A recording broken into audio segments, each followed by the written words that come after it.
All right, hello everybody. I am Melinda with Prince Agency Insurance, and we specialize in helping people with their Medicare and or individual under 65 health insurance through the marketplace needs when somebody doesn't get it provided by an employer. Today specifically, we're going to be doing a double-header event. We're going to do Medicare 101 this morning, and we're going to go into a few of some of the newer things that are happening in the Medicare system. So if you've seen one of our Medicare 101s before, there's just going to be a few additional pieces of information about changes that are coming. And then at 5:30, we're going to do a long-term care session, which we're bringing in another expert that I work with in getting quotes for clients and stuff, who is a broker that just supports somebody like myself as a broker. And she has got some really good information. So hopefully you can either stay with us. We'll take about a 30-minute break between the two and then get started on that one at 5:30. So without further ado, I just wanted to let you know that each of these third Thursday community conversation events that we do, we record them and they get then posted to our website. So if you missed one in the past, we had somebody here that said their wife couldn't make it, could she watch it later? Where you would go on our princeagencyllc.com, under this About tab, you'll see this educational videos, Third Thursday Community Conversations. And there's our selection of them where you can catch up on something that you may have missed in the past. And there are some really good ones in here. The one that we had last month, was on solo travel, all right? And so it's a really good one. Check that one out as well. Our Facebook page, please like and follow that, because we post them immediately there, those videos as well, okay? Our team, in our little picture there to the right, myself, our Director of Operations, Jeffrey, who happens to be my husband as well. And then two additional agents. We have Katie, who's on the left side of the picture, and Anna, who is on the right side.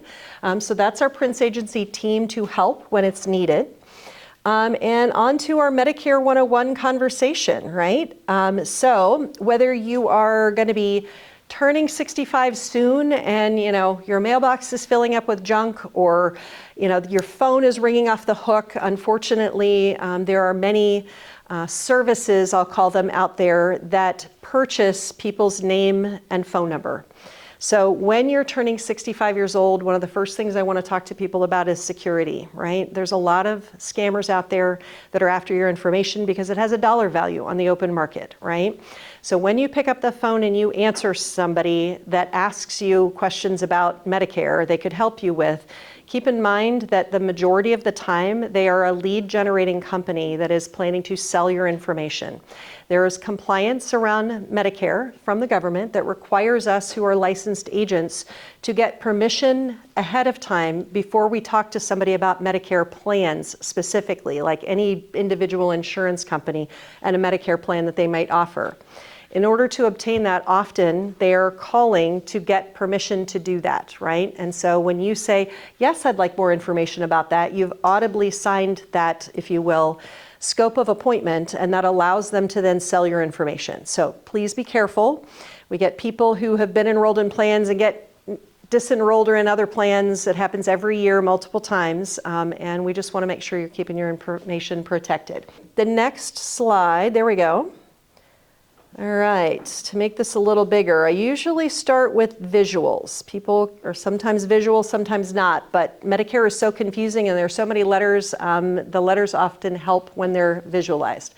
So, turning 65, maybe you've decided to work longer than the age of 65 because now our Social Security full retirement age is later, most of us at 67, right? So it is possible and almost even common for people to work past the age of 65 at this point. And they've moved the goal line on us for Social Security, but they have not moved the goal line on Medicare, and that can be confusing sometimes, right? So as soon as we become eligible for Medicare, whether it's the month in which we turn 65 years old, or it could be early because of disability. People can qualify for Medicare early because of disability, or because you've worked longer and haven't yet enrolled in Medicare, which is an option. When you are no longer on a large group plan from an employer, you must stay in compliance with the Medicare law, which requires us to have 3 things. In this green column right here, that represents the 3 parts that are required. A, which we're going to talk about in a little more depth, hospital coverage. B, they refer to as medical coverage. It's really outpatient services of all sorts.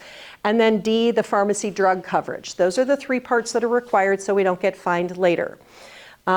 One of the biggest areas that I see penalties happen most often would be Part D, prescription drug coverage. Like somebody says, I don't have any prescriptions yet, or maybe I have a little high blood pressure and I take lisinopril as an example. And when I purchase it for cash price or I use a discount program that's out there anybody can use, it maybe costs me $1, right? Why would I go buy a prescription drug plan if I've got a very inexpensive drug, right? Or none at all, right? And some people might decide to go for a while without drug coverage and say, I'll get drug coverage once I've got more expensive medications or more expensive medical conditions to manage, right? Well, the Medicare system designed in 1965, they have to take you. They have to pay things that are medically necessary claims on. They have to cover pre-existing conditions. So it is a system that our country has built for everybody to contribute a little bit, right? So if people who are saying, I'm healthy and I don't have any prescriptions and I don't want to pay into this system and get drug coverage at first, but now later I'm more ill, have more conditions, I have more prescriptions that now I financially need help paying for. Now I want to go get a Medicare prescription drug plan to help me pay for those things, right? The government then says, great, we'll give it to you. There's only certain times of the year you can enroll, but we're going to penalize you for all the period of time that you didn't have it, right? The way that Part D penalty might work would be they take 1% of the national average cost at the time you go to enroll. I believe it's about $36 and change is the national average cost of a drug plan currently. 1% of it would be about 36 cents. They multiply that penalty times the number of months that somebody went without the coverage since they were supposed to have it when they first became eligible for Medicare, okay? So in general, in about a, say, 10-year period of time, that turns into, the math is a little over $40 a month as a penalty that would get then tacked on top of whatever your Part D prescription drug premium is every month for the rest of your life.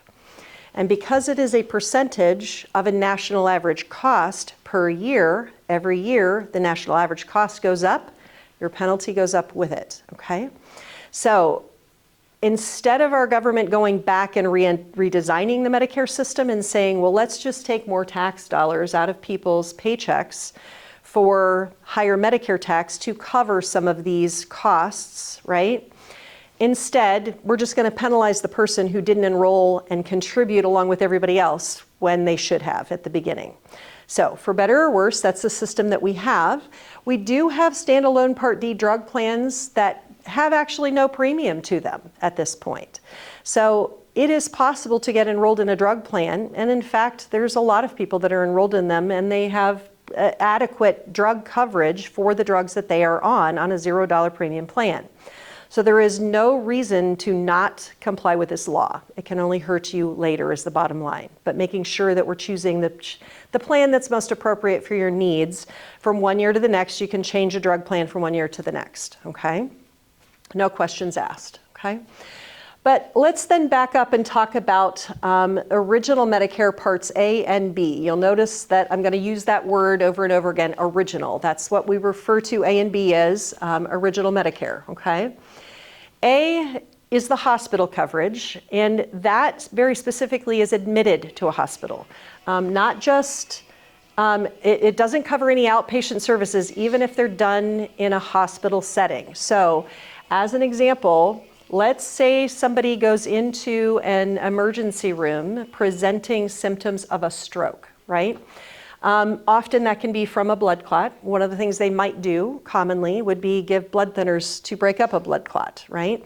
Maybe they keep the person overnight, 3 nights, 72 hours often, under what they would call an observation stay. Those are all considered outpatient services, even though it is in a hospital setting, right? If the fourth day in the hospital, in our example, somebody was not well enough to go on to a skilled nursing facility, maybe they weren't well enough to go home yet, they might decide there are more complications that we need to deal with while they're still here in the hospital. We're going to admit them. Very likely they're going to stay in the exact same hospital room. They wouldn't know the difference whether they were under an observation stay or an admitted status stay, okay? But the fourth day in the hospital then is admitted, and that is then covered under A. B, outpatient. You can see doctors, lab tests, the things we normally think of for Part B or outpatient services. But you notice this outpatient surgery, that's one hint at the fact that it covers everything that is considered outpatient in a hospital, even observation stays, okay? This is admitted only, okay? So how do we pay for A and B, right? I find it's very valuable to understand how Medicare is funded, to understand the choices that you make, how they're funded, and what the value is then to you. So Part A, for most of us, is premium free because we have worked and paid into the system for at least 40 quarters or 10 years, right? That means that you paid everybody else's Medicare Part A premiums while you were working full-time and or part-time and paying into that system. Now it's your turn to be a beneficiary without a premium, okay? B, outpatient services, that one everybody has to pay for. So the standard Part B premium for 2025, you'll see, is $185 a month, okay? Our premiums for Part B are adjusted to our income, okay? This chart is called an IRMA chart, Income Related Monthly Adjusted Amount, bit of a mouthful. Meaning people who have a higher income have to pay more for the Part B of Medicare, a bigger share of it, right? So if we're married filing a joint tax return and our income was less than $212,000 back in 2023, in 2025, we're going to pay the standard rate of $185 per month per person, right? If we're married filing a joint tax return, there are two people, you each have your own individual Part B premiums, but it is based on your joint income. If somebody's a single person, you can see it's basically just half of that amount, right? And they would also pay that standard premium. If somebody's income go into these higher income categories, all the way up to the highest level, these people have to pay 100% of their Part B of Medicare premium. You can see $628.90 per month. That's the actual Part B of Medicare premium, okay? When somebody, you can see this 2-year apart issue. Every year when the government generates this IRMA chart, they're looking, and they're due at the fourth quarter of the year, they're looking back at the last filed tax return to determine what everybody needs to pay in the coming year. That's the reason it's always 2 years apart, because when they make up this IRMA chart, they're looking at the last filed tax return. So if we have some, and this will follow you every year for the rest of your life. So I often joke and say, you know, in 20 years from now, when you've forgotten about this Medicare 101 conversation and somebody totals a car and we need to take, at that point, let's just conservatively say it's $50,000 out of an IRA to replace a car. And maybe we need to do the hot water heater in the roof, and we've both got Social Security incomes, and we're also taking other money out of our IRAs or things like that to live off of. Does our income in any one year jump over this line accidentally by other things that we're doing, right? 2 years later, your Medicare premiums are going to be inflated, okay? So I always tell people you can Google this IRMA chart, right? Any year, figure out what it is fairly easily, right? Pay attention to it. Another area where people often fall into this without really realizing it until 2 years later when it catches up, Roth conversions, right? So your financial advisor and your tax accountant are usually paying attention to those tax brackets. They're not paying attention most of the time to this IRMA chart, right? And the brackets are different, right? So somebody, a financial advisor might help you make conversions from your IRA to a Roth where you didn't take any money out, but you just paid the taxes on the money in a given year so that it gets to continue to grow tax deferred and come out tax free, right? If they didn't pay attention to this and they just paid attention to the tax brackets, you might end up with IRMA tax on both of you for, 2 years later, okay? If it's a once in a lifetime event, you can appeal it. There's an appeal process through the Social Security Administration. It isn't guaranteed that it would be approved, but if it's a once in a lifetime event, like a Roth conversion that isn't my normal income that I live off of or whatever, chances are they might approve that if you send them the right documentation in time. All right, there's a window of time. And basically what I would say is you can't appeal IRMA until you've been billed at that higher rate, right? So when you would see that bill for Part B come through at a much higher rate, 1 January, right? That's your, light bulb moment to say, ooh, let's go determine what was on my tax return from 2 years before. Was it a once in a lifetime thing, and should I be appealing this? Okay. So that's how we pay for Part B of Medicare. And let's go back to our triangles here and talk about coverages under Part A, which is hospital, and B, which is outpatient. So I'm going to make this a little bigger and focus on what our costs are. All right. So we talked about inpatient and outpatient for A and B, right? So A is up here at the top first, premium free for most of us, right? But when we go to use Part A at an inpatient hospital kind of event, we currently for this year have a deductible of $1,676, and you'll notice the wording after that. It says the deductible is for each benefit period. Anybody have a guess at what a benefit period is under original Medicare? What length of time that might be? I won't make everybody guess. Usually people will guess something like a year or something because, deductible on your employer's plan and things like that would normally be a year. It's actually 60 days, okay, on Medicare. So as an example, let's say you get, I'll use some round numbers for some easy math, and let's say that you're admitted to the hospital for 30 days, right? Now you're sent home because you're well enough and because you've been on your back in a hospital bed for a month. Maybe now you've got double pneumonia, right? Happens.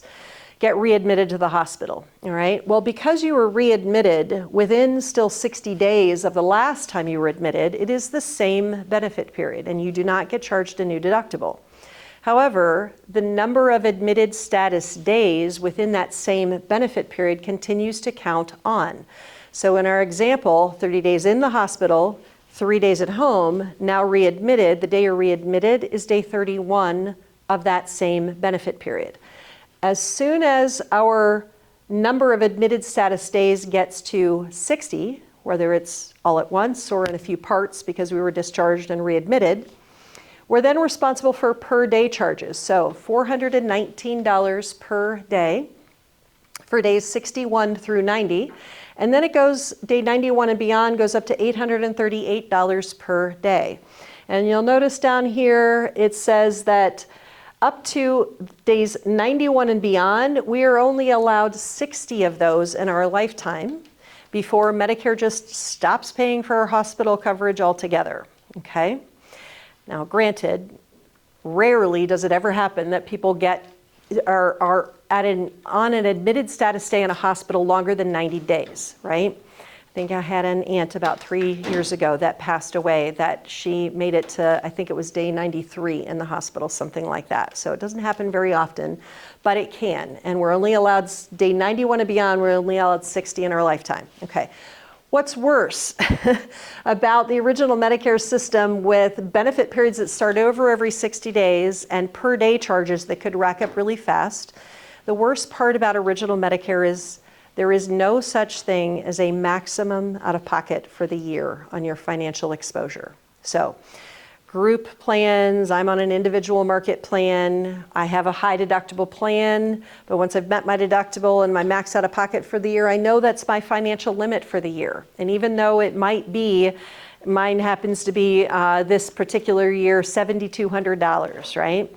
I know if the worst happens, I'm not going to spend any more than $7,200 for the year, right? You could get on a payment plan for that if you had to even, right? Medicare, as long as we continue to incur costs in the original Medicare system, They just keep adding up. There isn't any level where they say you get 100% coverage, okay? So that is the number one reason that people choose one of these other options we're going to talk about in just a couple of minutes here, a Part C Advantage plan or a Medicare supplement called a Medigap plan. Because they do exactly that. They put a financial limit on your exposure for the year, right? So that you know what's the worst case scenario if the wheels come off the bus and we've got a lot of medical expenses, right? What's the most I'm going to spend in a year, okay? Let's cover Part B, outpatient services. How does that work? Down here at the bottom, after we've paid our premium, that $185 standard premium or higher if your income is higher, when we go to use Part B, it has a once per year deductible that's rather low at only $257, right? First time you see a doctor, have a lab test, anything that's done under Part B, you would pay for those things till you've spent $257.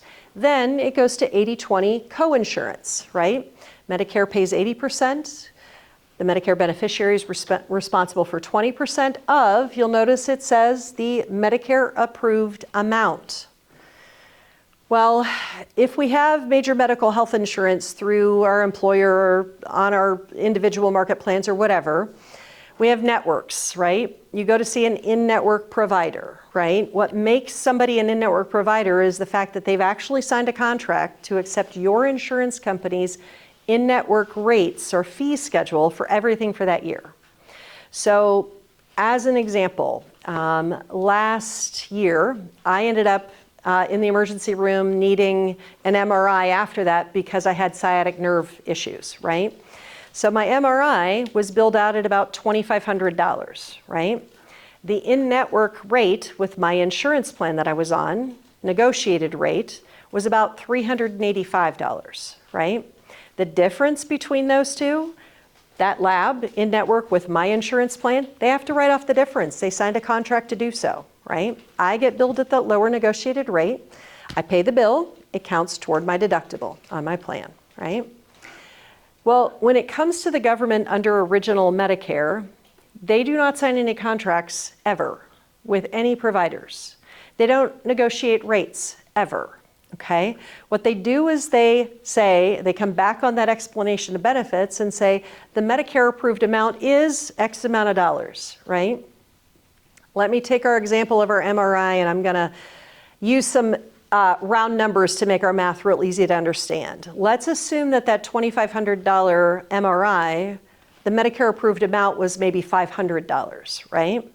The $2,000 difference, there is no contract that forces that lab to write that off under the Medicare system. So there are two major financial holes, in my opinion, in original Medicare Parts A and B. Those would be, there's no max out of pocket ever, and you can get balance billed, what are called excess charges, at any time, because there are no contracts that require those providers to write those off.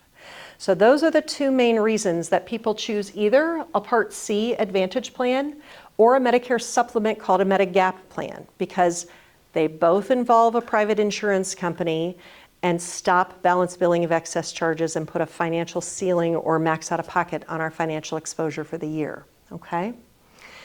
I'm gonna go into explaining how I'll call it the slightly older Medicare supplement system works first, and then we'll circle back and do Advantage plans, okay? And so supplements. Two names for the same thing, a supplement, a Medigap plan, okay? People often utilize the word supplement when it comes to Medicare in a very generic sense, right? No matter whether they have an Advantage plan or a Medigap plan, right? A Medicare supplement is a very specific thing. It is a Medigap plan. It is completely different from an Advantage plan. So just some vernacular there to clarify on, okay? But let me go to what a Medicare supplement looks like, and that looks like this. So Medigap plans, I'm gonna scroll down here, are lettered A through N at the top of that, you can see, right? Yes, they picked letters, believe it or not. Down the left-hand side are the parts of Medicare, okay? And across the top, you'll see plans, okay? So if you see a green check mark under that plan letter, it means that that part of Medicare would be covered by that plan if you were enrolled in it. If you saw a red X, it would not cover that expense. You would be financially exposed to whatever that is and have to pay it on your own, okay? So as an example, let me go one smaller here just to get this all on the screen. Let's go down here to this Part A deductible, okay? If you remember on that screen with the triangles and below, we were talking about our deductible every 60 days, $1,676, right? If somebody was enrolled in a Medigap Plan A, our Medicare Part A deductible would not be covered. We'd have to pay that. These B, D, and G, you can see would cover it, green check marks. These would cover a percentage of it, and so on, okay? Our Part B deductible, that was the one time a year, very low. It's currently at $257 for the year for our outpatient services, right? You can see red X's across the board. There is no Medicare supplement that will cover the Part B deductible for us left anymore. There may be people that are older than you that have a plan. There used to be a C and an F up here. C and F are not in the selections anymore. The government got rid of those a few years back.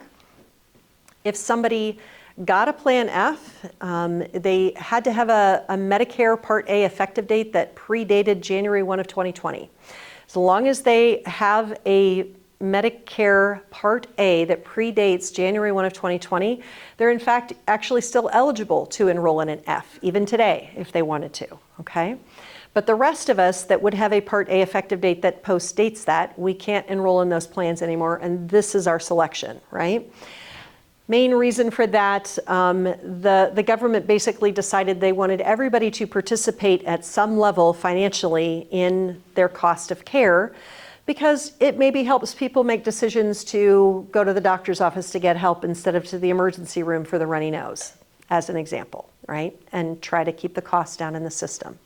So they basically said, they took away the two plans that also covered this Part B deductible, right? Because people that had been enrolled in an F or a C, they basically had absolutely no out-of-pocket costs at all. They paid their monthly premium, that's it.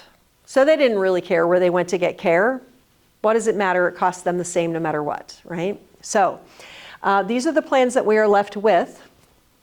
The next line down, this Part B excess charges, you will see that there's only one green check mark across that row. That is in the Plan G, as in girl, right? If somebody's going to enroll in a Medicare supplement, generally, I would recommend the Plan G over just about any of these others for that one single green check mark, where I said you can get balance billed excess charges when it's above the Medicare approved amount because there are no contracts. That's your one plan that would protect you against that. The rest would not, okay? So Medicare supplements are a secondary payer to original Medicare. So if we end up in a hospital admitted, if we end up with outpatient services, A or B pay first.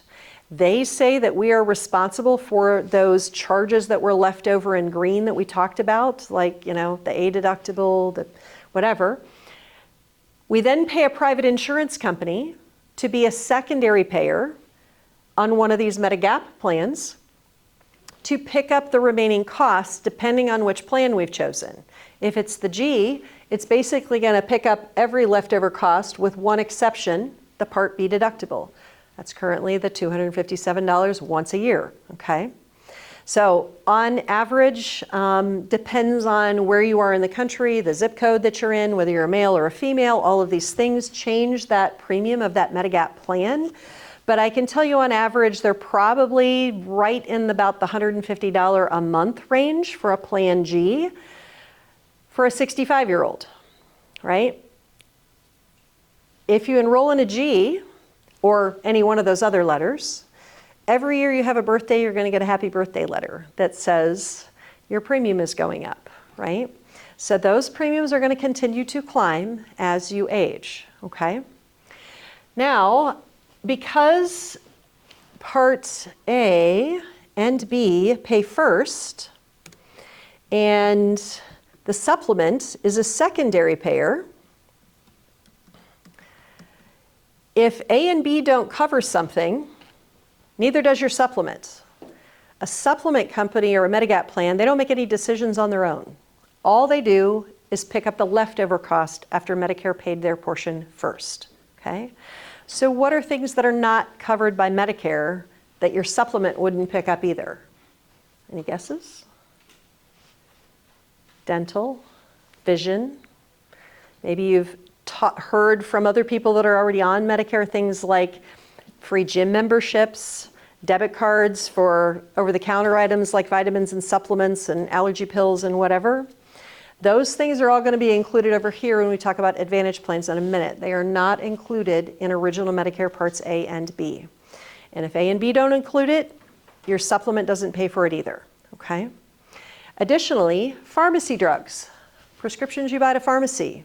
A is hospital, B is outpatient, right? Neither one of those covers drugs at a pharmacy. You are required to have pharmacy drug coverage or you're going to get fined like we talked about at the beginning. So we have to purchase then a standalone Part D prescription drug plan. And like I mentioned, there are a few of them that are $0 premiums or less than $1 even premium, one of them for this particular year. So it's real easy to comply with that law, okay? So in this system, looking at that sort of pyramid of stacked up triangles, I usually refer to it as a system of building blocks of coordinated parts. A and B pay first, the supplement pays second, the standalone Part D drug plan you use at the pharmacy over here. It is a 3-card system. You have your red, white, and blue card, A and B. Your supplement card pays second. It's like those 2 cards are married to each other, never to be separated, right? The doctor, the hospital, the lab, you present both of them because they're going to bill one company first, the government company. Secondly, they're going to bill the second insurance company, the supplement, right? And they're going to pick up the remaining part of the bill minus if you've got that Part B deductible, right? And then you use the pharmacy Part D prescription drug card at the pharmacy, okay? So that's how that system works. Now we're going to skip over and talk about Advantage plans, okay? And you'll kind of see some of this language underneath here where it includes some extra things, right? These Part C, think of the letter C as in the word complete. It is a complete package plan through a private insurance company. It includes A, hospital coverage, B, outpatient services, and D, pharmacy drug coverage in most cases. There are some plans that don't have the D in it, but most of them have the D. So the C is the complete package and puts them all together. There are a lot of these that have $0 premiums and are very good plans, actually. There are some that have very tiny little premiums. There are some that have premiums that are just as high as a Medicare supplement premium, right? But whatever plan you pick here, it is a system where you pay as you go, a little bit of out of pocket each time you see a specialist or have a procedure done or something like that. As you pay those copays and they add up throughout the year, they are capped by a maximum out of pocket for the year. The maximum out of pocket averages change a little bit each year. They go up usually. There have been a few years over the past 5 where some of them have actually gone down, right? On average, these maximum out of pockets are somewhere between $5,500, $6,000, depends on the plan that you pick and the carrier. There are some that have slightly lower max out of pockets than that. These are about networks, right? HMOs, PPOs. We have PPOs that are considered open PPO networks where you can go freely in and out of network as you please. And some of them, your costs are different in and out of network. Others, your costs are the same in and out of network, right? So when you see a PPO on a plan, it doesn't mean they're all the same, right? Helping to get some good advice as to exactly what kind of PPO is this and how exactly does it work when I need to use it while I'm in Florida or things like that, right? So those plans, instead of this, say, $150 premium that you've got over here, where you're spending money every month, no matter whether you see a doctor or not, but you then also have the financial protection, knowing that that's all you're going to spend for the year, right, is that premium. This is a system where, in general, you spend either zero on this plan or very small premiums by comparison for most of them. And you pay a little bit as you go with a protection of a maximum out of pocket for the year, okay? Anyone want to guess? How do we get something for nothing on a Part C Advantage plan with a $0 premium from a private insurance company? How does that work? Oh, I got a hand in the back of the room. You've seen this before. So the bottom line is, the government, under Original Medicare, subcontracts to a private insurance company. That's the easiest way to probably put that.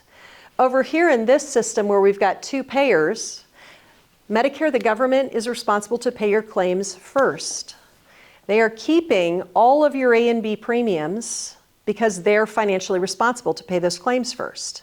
We then have to pay an additional premium to a private insurance company on top of it to be a secondary payer to pick up that leftover cost that is our financial responsibility.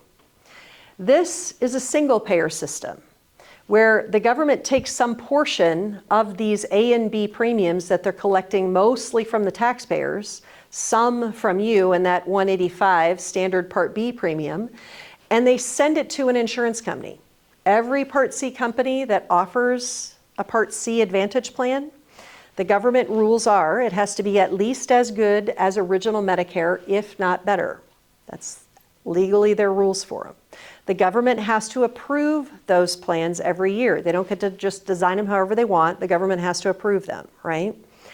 But they design plans for different people's needs, right? Some have a lot of need for a lot of care. They've got a lot of specialists to see, and they're more concerned about that copay when I go to the specialist doctor's office, right?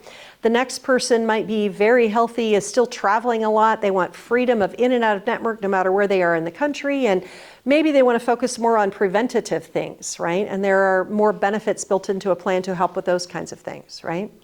So whatever company, and each company that offers Advantage plans, they usually design multiple plans, right, to meet different people's needs. But whatever plan it is, the government pays them all the same dollar amount. They just put it in different pockets, right, of different benefits to meet people's needs. On top of what they pay them up front, they say, let's encourage you, Advantage plan companies, to offer these people additional benefits that we will not offer on Original Medicare. Okay? We want to try to keep costs down and keep people healthy. So offer them things like a free gym membership. Stay active, right? Stay healthier that way. Give them dental and vision coverages. So we know that people that go get their teeth cleaned twice a year are healthier than people who don't. Go get your eyes checked, because if we have that retinal imaging done and we catch glaucoma at an early stage, we can maybe prevent blindness with a simple medication, right? So include those benefits here. Debit cards even, cash to purchase things like vitamins and supplements, like purchase your calcium and your fish oil and stay healthy. Allergy medicine, maybe it's safety bars to put in your shower in your bathroom, because 50% of all injuries for seniors happen in a bathroom, right? So those types of things are included on Advantage plans, and our choices are based on our doctors, our prescriptions. We evaluate where we want to keep continuity of care, make sure you can see all the doctors you've previously been seeing. Or I've got this, sometimes I get people coming my way that say, I have this doctor I've been wanting to see, but they're not in network with my employer plan, and I'd really like to be able to see them on Medicare. Great, let's find a plan that they accept, right? That's what a good agent helps you do, is evaluate those plan choices, whether it's a supplement or an Advantage plan or a drug plan, right? Our job is to ask all of those questions, see where your needs are, right? What things matter most to you? What things are you going to value most out of a plan? And that might be one set of issues or things that you're concerned about when somebody's, say, 65 or newly retiring. And in 5 or 10 years from now, it could be a whole different set because we got a new diagnosis and we've got to manage this other really expensive prescription that we have now. And how can we best do that, right? So Advantage plans pay a little bit as you go with a financial protection of a maximum out of pocket. If these start at about $150-ish a month, and every year you have a birthday, they go up, right? Eventually, there comes a point that you're spending close to that $5,000 a year in premiums up front, no matter whether you see a doctor or not, versus, say, an Advantage plan where you don't spend that up front. You pay as you go with all these extra benefits included, dental, vision, hearing, right? And you have the financial protection of if you have a bad year, you might get to that $5,000 out of pocket, right? So if somebody starts over here on a supplement when they're 65 years old, or in fact, the standard is when you're brand new to Part B of Medicare. So maybe they've worked to the age of 67 and now they're retiring and they're going to add Part B, right? They're brand new to Part B also. You can get any one of those Medicare supplement letters that we looked at preferred health class ratings with no medical questions asked, okay? You get to keep that supplement at that preferred rate as long as you keep paying your premiums, right? They will never raise your premium on you because of claims or health issues or anything like that. They will raise it because you got a year older, and they will raise it because they raise the premiums on everybody across the board because medical costs just keep going up, but they're not going to raise it on any one person because of their health or their claims, okay? When you would want to switch, I have a client right now, she's about 70, and it's taken about 5 years for her premium to get high enough that she's paying annually about the same amount as you would pay in a maximum out of pocket on an Advantage plan. She could move to an Advantage plan if she wants to. Anybody can choose an Advantage plan. You just have to do it at the right time of the year, annual enrollment, October 15th through December 7th. No medical questions asked of anybody ever. As long as those plans are available in the county where you live, you could enroll in one of those plans. But for her, she's on a very, very limited budget, actually, and not uncommon for seniors, right? It makes her more nervous to think of the unknown. Do I need to see a doctor? Do I need to have a lab test done? Do I need to have an outpatient surgery done? And what would the financial cost be to that? She'd rather pay a premium per month and not have any other out-of-pocket costs, right?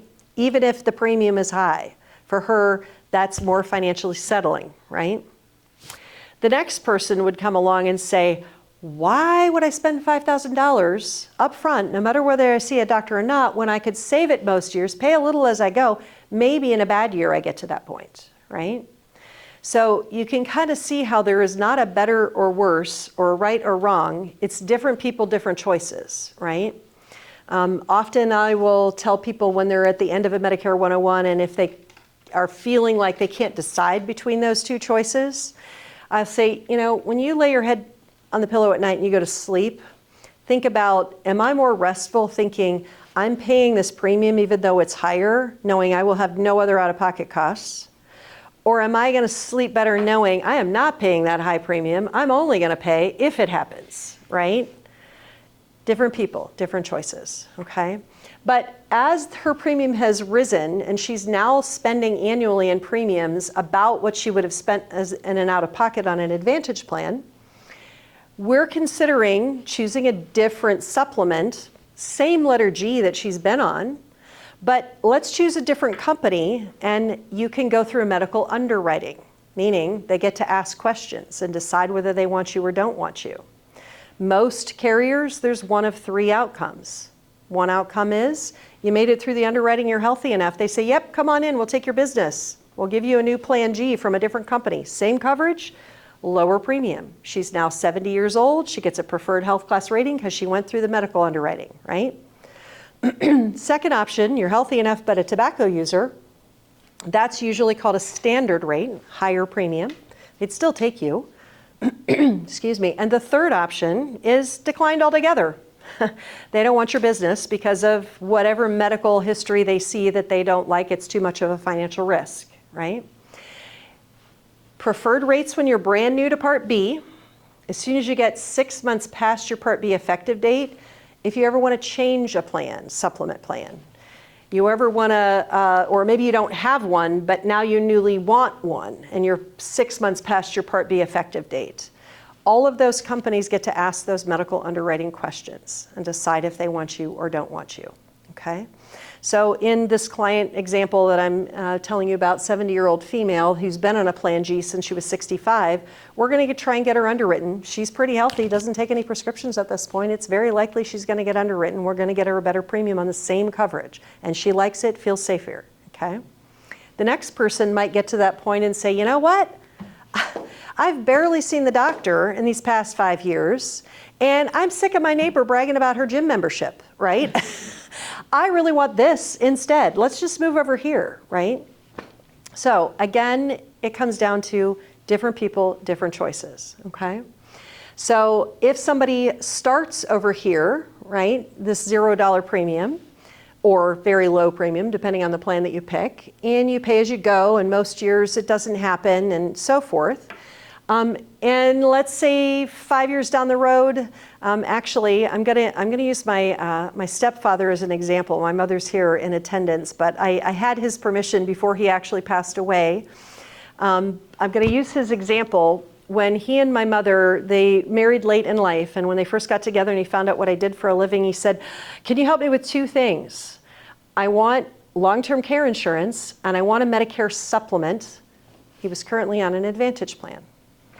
And I said, well, didn't you tell me that you had congestive heart failure? Yeah, I do, but it's very well managed and all of that. I said, well, when it comes to long-term care insurance, and that's the educational event we're doing at 5:30 today, but that in most cases would be a knockout, right, for fully underwritten. There are other types that are asset-based and so forth, but long-term care insurance is, that ship has sailed and you will probably never get that, right? I said, but the supplement versus the Advantage plan at his age at that point, I said, you don't want a supplement at this point.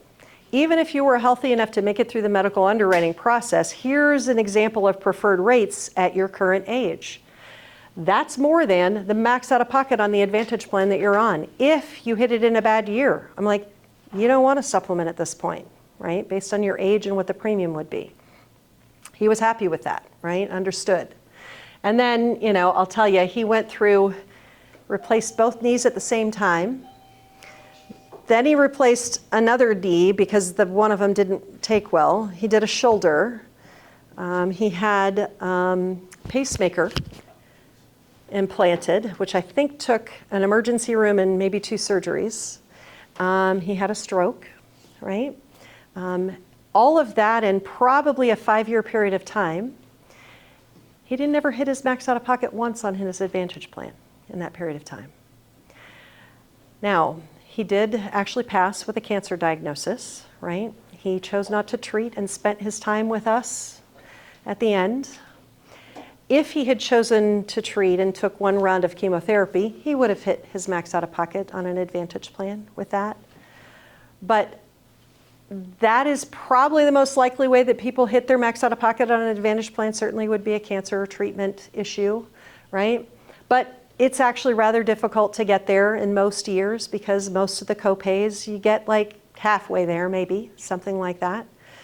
So those are kind of the main differences between those types of plans. With the few minutes that we've got left, we've got about 10 left, I kind of wanted to go into some of the changes that are coming under Medicare. So the plan designs or themselves, the basic ideas are still the same. Supplement called a Medigap plan or an Advantage plan called a Part C. But more specifically with regard to drug coverage, that's one of the biggest changes that took place, or took effect, I should say, January 1st of 2025 this year. So in all the years that prescription drug has been covered under a Medicare drug plan, we've never had a maximum out of pocket for the year until 2025. okay? So this is sort of the, how do I call this? The benefit map of drug coverage under Medicare, okay? At the bottom, we start with a deductible. And remember, A is hospital, B is outpatient, D is drug coverage. So when we talk about a drug deductible, we're talking about the deductible on the Part D coverage, whether it's a standalone D or whether it's included in that complete package C plan, okay? It is separate from the medical and the hospital, two separate benefits, okay? So the drug deductible would go first. The government decides every year what is the maximum Part D drug deductible that is allowed. For this year, it happens to be $590. An insurance company is allowed to charge less than that or none at all. That is their privilege to do that if they want to attract your business, but that is the most that they could charge you, okay? Whether or not you have a deductible or not, that's the first stage, and maybe you skip it because the deductible is actually zero, right? And often insurance companies will do things like, say, your lowest cost prescriptions that are tier 1 and tier 2, we'll give you no deductible for those. You just get to skip it. And we're only going to imply whatever the level of deductible it is. Maybe it's $250, maybe it's all the way up at the $590 limit. But that's only going to apply to drugs that fall into tiers 3, 4, and 5, as an example, right? So deductible stage goes first. After you're through the deductible, then you go into this initial coverage stage, where the government says that you have to be financially responsible to pay 25% of the cost of that medication or less. Again, the insurance company is allowed to discount it for you and pay more of it. Often, tier 1 and sometimes even tier 2 drugs, depending on the pharmacy they're filled at and stuff, with most insurance companies, you can probably get those prescriptions for zero cost, right? So they're discounting it 100%, not just 75%, right? When somebody's retail cost of medications, meaning even if you're getting that lisinopril for your blood pressure for zero, but the cash price of it is really, let's call it $30 to pick an easy round number, right? They're counting it toward there's two different numbers going on. There's your max out of pocket, which is $2,000 in your drug costs, okay? There's another number that's sort of, I'll call it hidden behind the scenes, that the government is adding up. It's in the $8,000 range, and that's the retail cost of drugs. That's where the $30 for the lisinopril would cost or would count toward that retail cost limit that is behind the scenes, okay? As those drug costs add up throughout the year, they add to that, say, 8,000 and change number that is the government is keeping track of. If one of two things happens, either you get to the point that you have spent $2,000 out of pocket on your drugs, you get 100% coverage for the rest of the year. The insurance company has to cover the cost of your drugs from then on out till December 31. Or that $8,000 and change number that is behind the scenes that they're adding up the retail costs, if you reach that limit, you also get 100% coverage. And that might be less than $2,000 that you've spent. It's complicated enough that we have to use quoting platforms with algorithms that add up all of these things behind the scenes. So another reason to use an agent to help you evaluate which plan is going to be most cost effective for you, because most people at this point are focused on the $2,000 max out of pocket limit that exists. But there's one local company here that I can tell you for 2025, their tier 3 drugs on all of their plans except one, they went to 25% coinsurance, meaning they're not discounting it any more than what they're required to. One plan, they give you a $42 copay on that same prescription, tier 3. If we choose the plan where you get a copay, even though you have to pay through the deductible first to get there, you're probably going to spend close to $1,000 less on that same list of prescriptions for the year than you would on the other set of plans, where you got to pay 25% of the cost until you reach the $2,000, right? It's just a plan where they're discounting it more for you. So again, you can switch Part C or Part D Advantage plans annually, but this new $2,000 limit on our financial exposure It used to be last year and the year before, once you got into this catastrophic stage, instead of your cost going to zero, they went to 5% of the cost. Or there was a copay if it was lower than that, and the expensive drugs, 5% was the higher amount, and that's what you got charged. So I have people who are on cancer drugs at $16,000 a month. 5% of that is still a lot of money. They would get to that catastrophic stage in January, and then they're on that 5% responsibility for the rest of the year, each month, right? There was a lot of money out of pocket on drugs. Well, now we have this 2,000 limit, or it could be less, depending on the plan that we've chosen, right? With that, the government said to these insurance companies that provide the Part C and D that cover the drugs, you figure it out how to cover these drugs. So what do you think an insurance company is doing? They're redesigning all of their plans, even the Part C Advantage plans, to maybe they're going to take a little bit more money out of the dental benefit. Maybe they're going to take a little more money out of this over-the-counter debit card for your vitamins and your supplements or whatever to try to stay in the black to cover these higher drug costs. So there are dominoes that are in play here. Most insurance companies made some decent amount of changes January 1 of 2025, trying to hedge against these future costs they knew were coming. There's another insurance company that basically left their plans static to say, let's just figure out where the chips fall after this first year, and then we'll adjust our plans. We just came from our Medicare all-day training event yesterday, and Jeff, do you remember, Anna, how many carriers did we go through yesterday? Was it 7, I think, right? Yeah, 7. It was all day of like numbers flying at us everywhere, right? There's one carrier in particular that is changing some very drastic things, and they are one of the larger carriers, and there's a lot of people that are going to be affected by it, right? Some counties, their plans are disappearing altogether. So they're exiting, meaning their plan is ending involuntarily.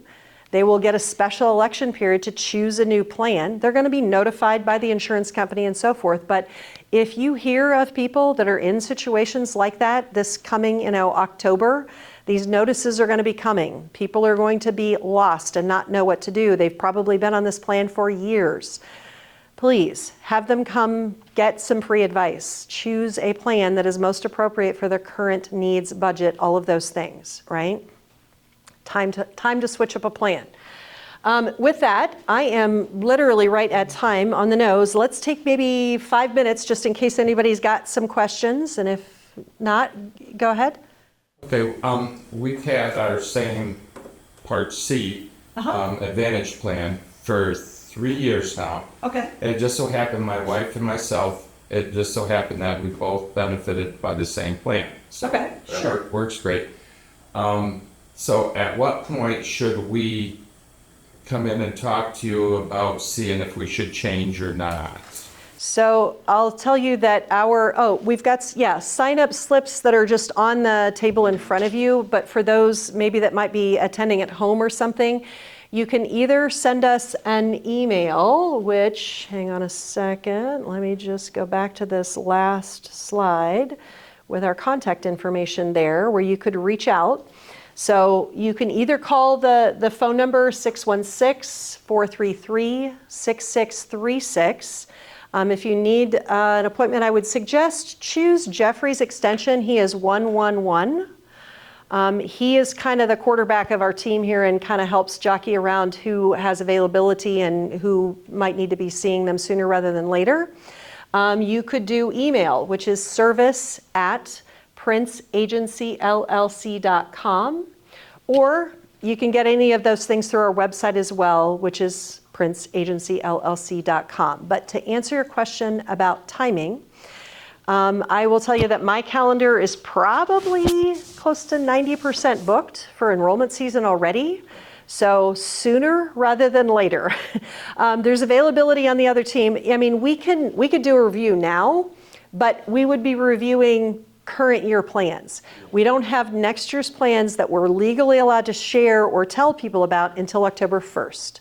So October 1 is when the plan details are actually released, and we're allowed to sit and present them to clients and determine which plan might be most suited to meet their needs. October 15th is the day we're allowed to start receiving signatures on an actual application to submit them. And December 7th is the end or close of that window of the enrollment season. People who are losing a plan, like I mentioned, carrier pulling plans out of the market, they get a special election period. They will actually have till December 31st to get a plan chosen so that they could get new coverage by January 1. They would then also have a buffer of 60 days, January and February, where they could also still enroll in a new plan. It just means that if they don't do it before December 31st, they're going to be reverted to original Medicare, where you have that no max out-of-pocket, balance billing possibility and all of that stuff, right? So my advice would be call sooner rather than later and schedule an appointment for... This should be a year to review. It would be a good year to review. Okay. It certainly would, But yes. with all the changes and everything, you can't tell Absolutely. us. But Yes, exactly. Many things are a-changin', and probably even more so this year than they, when I say this year, I'm meaning this enrollment season that is approaching just before we go into January 1 of 2026. There are probably even more changes than there were for last year in 2025. Yeah, okay. Any other questions? All right, very good. Thank you, everybody from home.